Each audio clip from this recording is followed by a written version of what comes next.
So, all right, let me tee you up, my friend. All right, so today on our call, we've got Joseph Kajy. He's prepared to talk on goals. It's a derivative of the Bryan Tracy book, and just some thoughts he had. This is something he kind of brought to me and said, hey, I'm really getting a lot out of this. I wouldn't mind doing a talk on this. And so as part of our leadership development program, this is one of the things that we do is we have you take on a subject, prepare for it, and then deliver that talk. And so it's Joseph Kajy's turn today to do just that. So without further ado, I'm going to introduce you to my good friend, Joseph Kajy. Thanks, Chris. Man, I feel like Nick when he was up there. I just want to go, whoop, to get your heart beating. That's only because I'm honestly grateful for the opportunity that you guys are allowing me to do this. I don't take it lightly at all. I love our team. I love everybody that we got on here. So my biggest prayer before this call was that whatever I say today could bring at least a little bit of value to hopefully one person. Just sharing my experience at what I've gotten from this book. Just to give you guys a little bit on me when it comes to goals and why. This is the book, by the way, which is Bryan Tracy Goals. Why, for me personally, this book has, I think, been the most important book I've read that's helped change my business dramatically. Was because before I started reading this book, I don't feel like I had clarity on where I was going. I would say this is what I want, and that was it. But no, it almost was like I didn't feel like I was going anywhere. And the big light bulb moment for me was at NatCon. When I remember the first convention that I went to when I came back in, I remember Nick and Taylor were there, Steven, Heidi was there, Deanna was there. And I was always saying, next convention, I'm going to have people here. Next convention, I'm going to be on stage because we're going to get a promotion. And then I was at the convention last one, and I was saying the same things. I was saying, next convention, I got to have it. And part of me was frustrated with myself because I was like, didn't I say this last time? Why did I not do that? I felt like I'd been working hard. I truly felt that I was working hard. So I kind of asked myself why that was happening. And Andy Albright talked about this coin right here. And this has been something I carry around everywhere. And for me, it's personal because the coin says, what do I want? And it's simple, clear goals. And how do I get it? Most valuable task. So he asked the question at convention of, what do you want? And I remember for me, it was, I want financial freedom. I was kind of saying like cliche stuff, I guess. I wasn't really in depth. And he referred to this book a lot. And I said, okay, you know what? This is something I got to read because if Andy Albright, the CEO of our company, says that this is something he's so fired up about, that if you can have simple, clear goals, you'll get what you want and you'll get it faster. And that's exactly what it said on the title of the book. It says, how to get everything you want faster than you ever thought possible. So for me, one of the things, and I kind of took a note off of Chris's thing. So if you see me looking, I'm doing like the I thoughts thing. So I'm not all over the place. So the first thing I have here is I started asking myself, what do I want? And is whatever you're going to go through worth it? For me, I realized that every goal that I'm going to set, and I'm going to be upfront and honest with everybody here, that you're going to go through stuff before you get it. What helps me get through it, and it's something that I learned through this book, and I'll read a few things out of it that got me, is it going to be worth it for me to get it? I'm very clear today on what I want. And the reality for me, and I'll tell you guys what my biggest goal right now is, I want to be agency manager. I want to hit that in 6 months.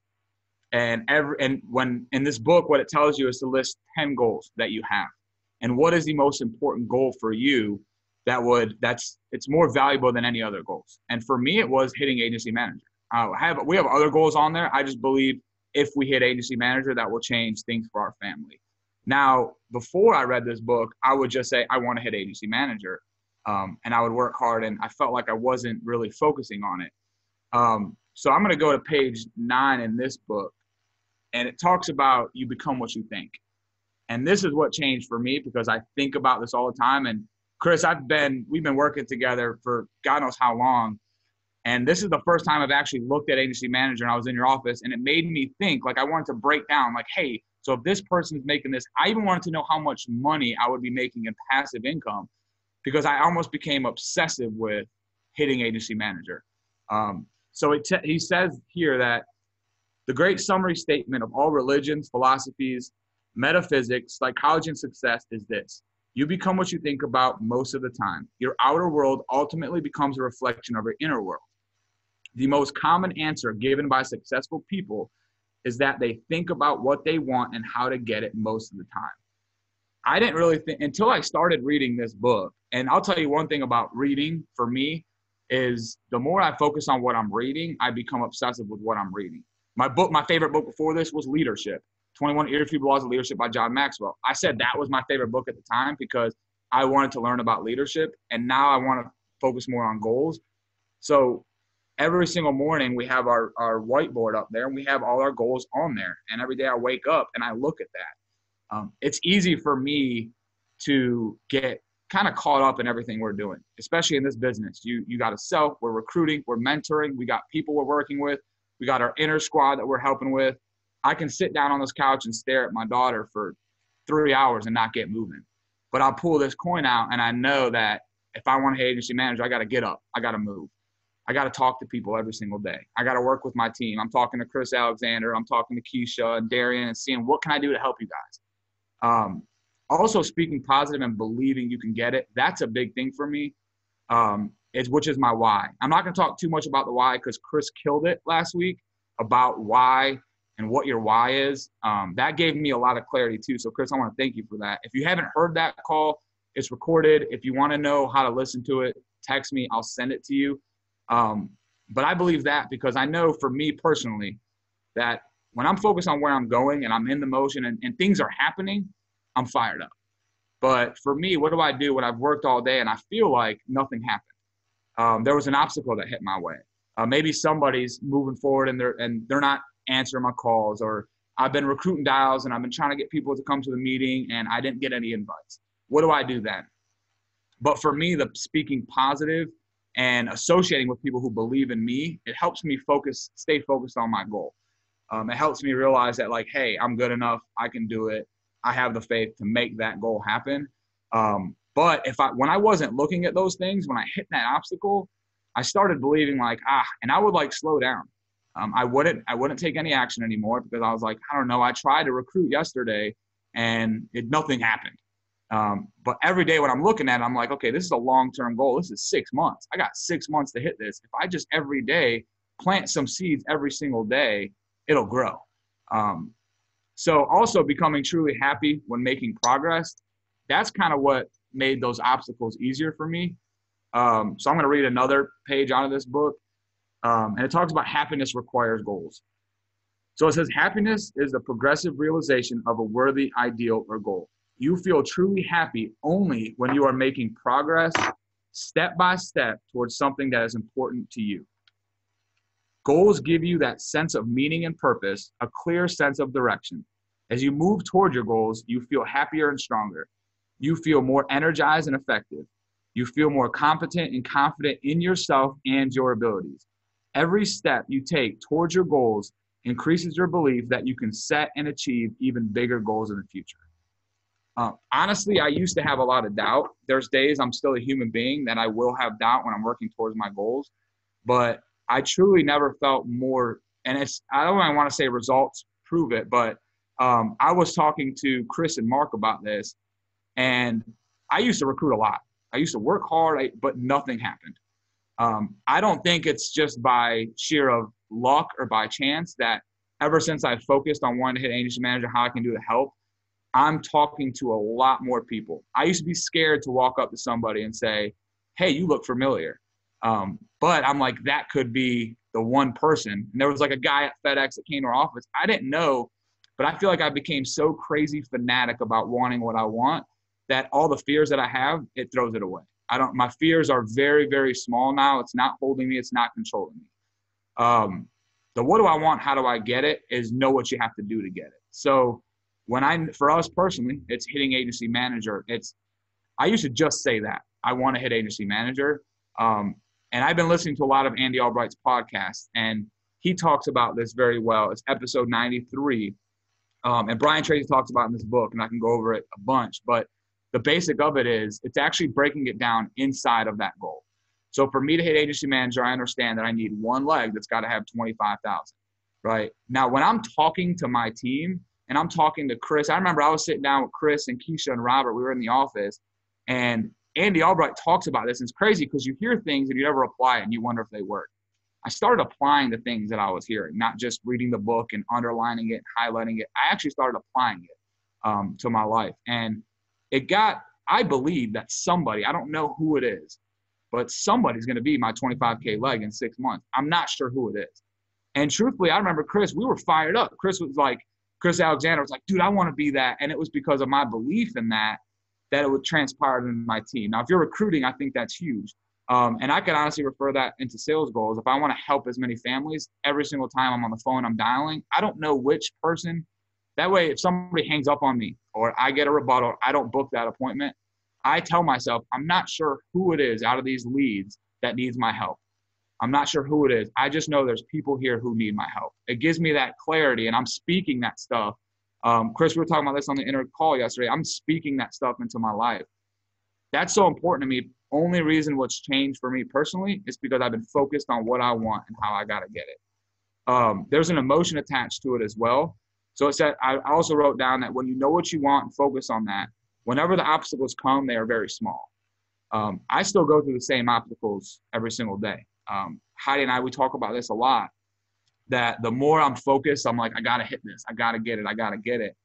There's little things that happen during our day that it might slow me down before because I wasn't focused on it. I would have stopped. For example, if I'm dialing and I've talked to 5 people and 3 of them hung up on me, I used to I'm going to go get a cup of coffee right now. I'm going to go check on Elena, make sure she's okay.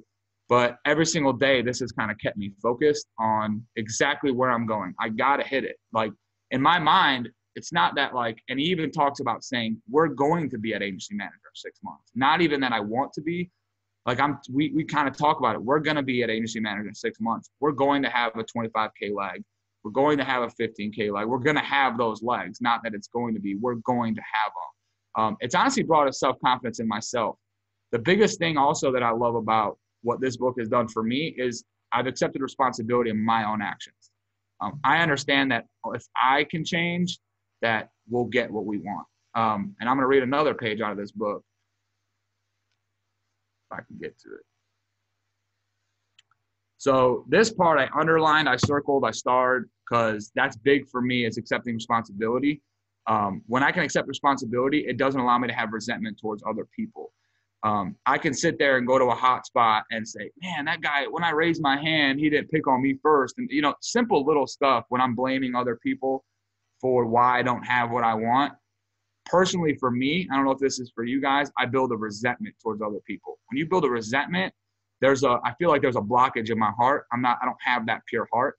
If I don't have a pure heart, every home that I'm sitting in, they feel it. Every person that I'm talking to on the phone, they feel it. I feel like I become salesy when I don't have that pure heart. But when I can accept responsibility for everything that I'm doing, hey, I'm late. I'm supposed to be at the hotspot at 6:30, and there was traffic on the way there. And it's like, oh, yeah, I'm late because of traffic. That's so easy. But I will say now, ever since I read this page, because I want to grow, I want to get what I want, I'll say I should have left earlier. I should have left earlier to be at the hotspot now. And we talk about this inside the circle here every time you hear at the hotspot.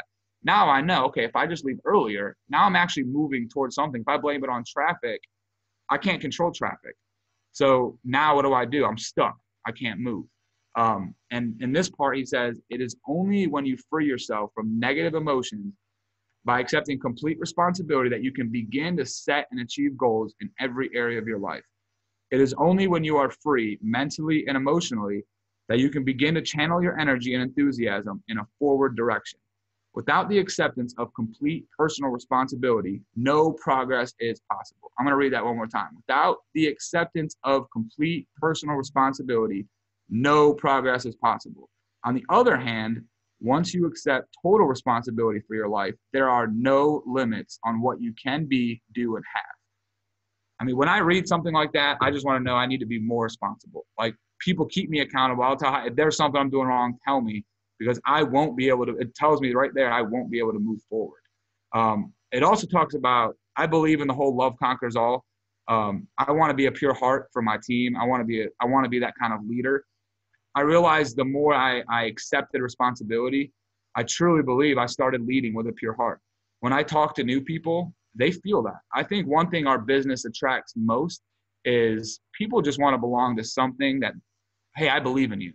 Hey, but I believe in you. You can do it. It doesn't matter because they're going to run into obstacles. I know the world out there will limit people.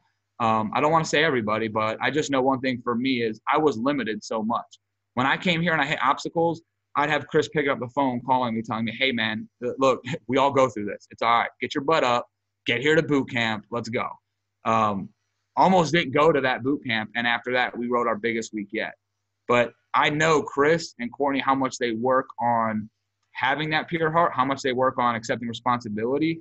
And if I could even be 10% of how they are when it comes to that, I'd be super grateful. So I'm always working towards just that responsibility. Also, it gives me a vision. Like, I never been able to dream as much as I used to when I came into the Alliance. The Alliance allowed me to dream. When I hit obstacles, I stopped dreaming.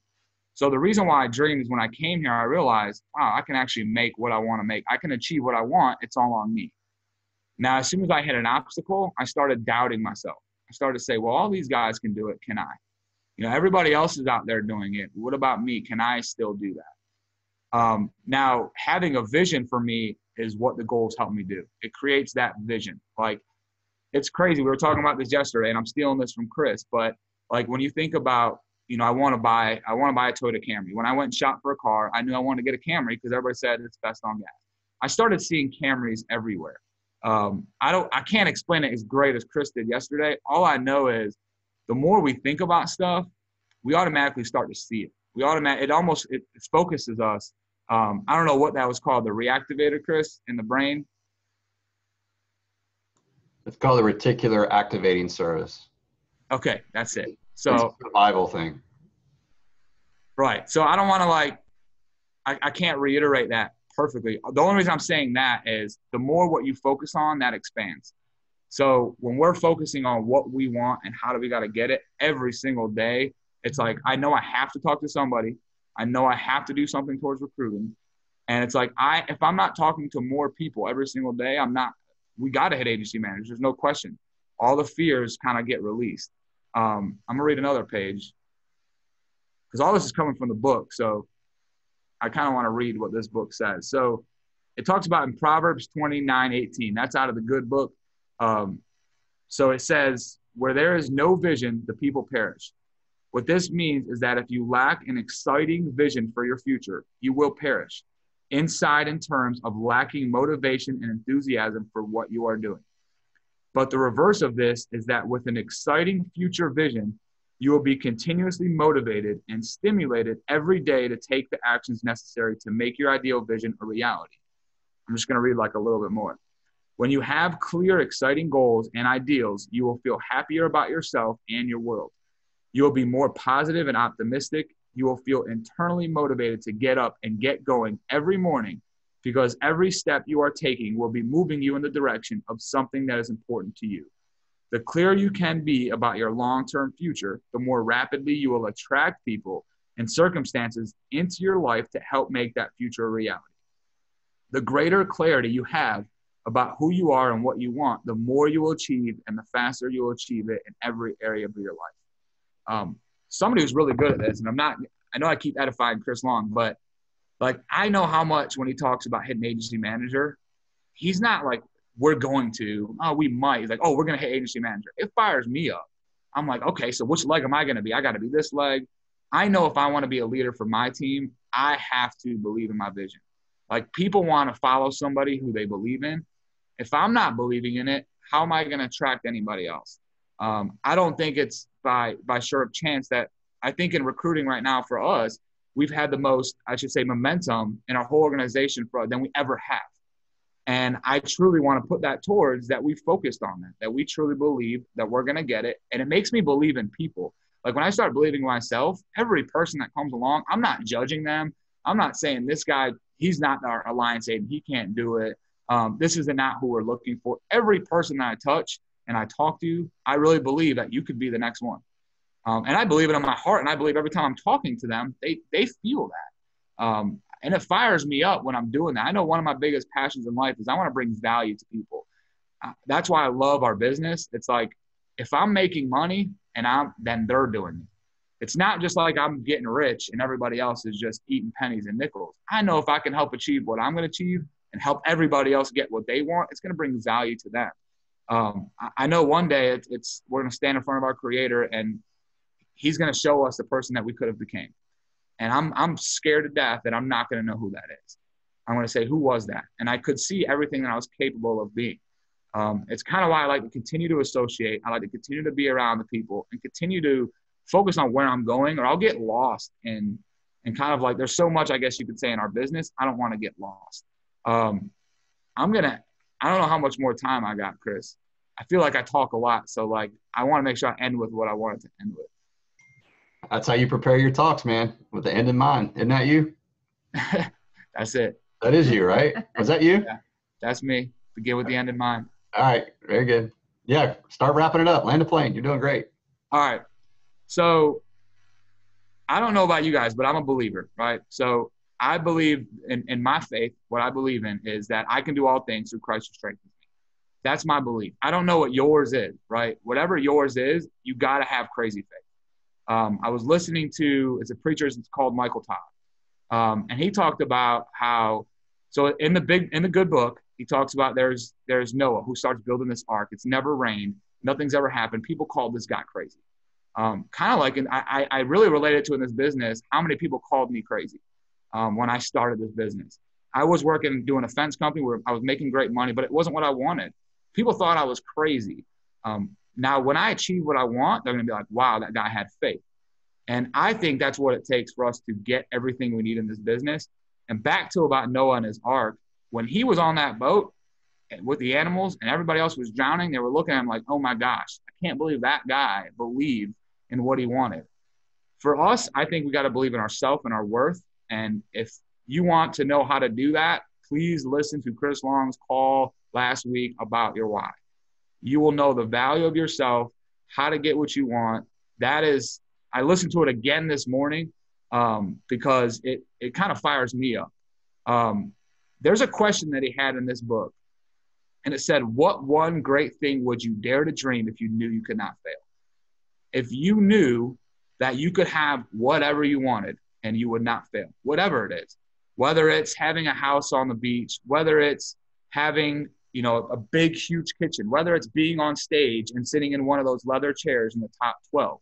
I know for us, it's having a recovery home for men and women, that people who are struggling in sobriety and people who don't have anybody to hold them back up, we can pay in cash for 2 homes, one for men, one for women.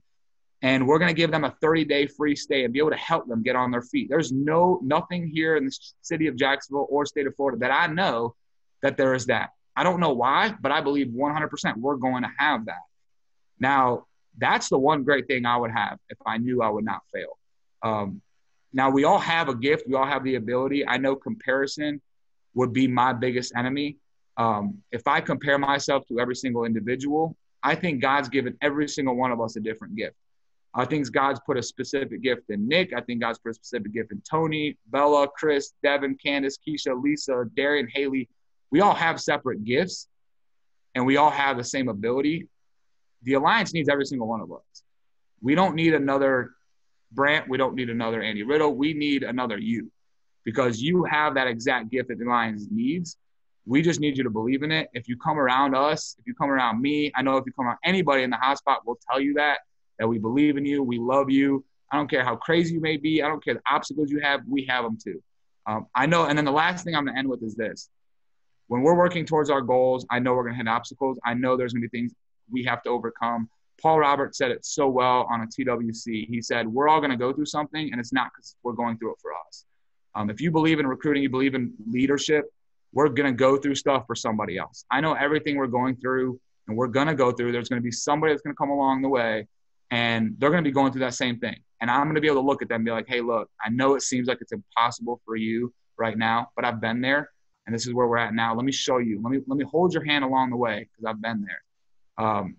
That's kind of just what I wanted to end with, because I feel like the reason why this book has really touched me is because I started believing in that. I started having that crazy faith.